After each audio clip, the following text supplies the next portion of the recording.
স্বরাষ্ট্রমন্ত্রীর পদত্যাগ চাই।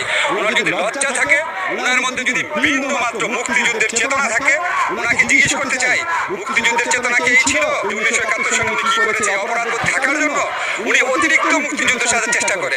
ওনার কাছে শুধু আমার একটাই প্রশ্ন, আপনি কি মুক্তিযুদ্ধের চেতনা বুঝেন? আপনি কি পড়াশোনা করেছেন? স্যার, গতকাল আবু সাঈদের ঘটনা পুরো দেশবাসী মেনে নিয়েছে, মানে এইটা কিভাবে দেখছেন স্যার? আবু সাঈদকে যেভাবে হত্যা করা হয়েছে, এটা একটা ঠান্ডা মাথার হত্যাকাণ্ড, এটা খুন, এটা মৃত্যুদণ্ডযোগ্য অপরাধ। আমাদের পুলিশের আইনে আছে, আপনি ততটুকু শক্তি প্রয়োগ করতে পারবেন যেটুকু আপনাকে আপনার প্রতিরক্ষার জন্য প্রয়োজন। আবু সাঈদ কাউকে মারতে যায় নাই, তার হাতে কোনো আগ্নেয়াস্ত্র ছিল না, সে যা দাঁড়িয়েছিল। এই অবস্থায় তাকে যেভাবে গুলি করে মারা হয়েছে, এটা একটা বর্বরচিত ঘটনা।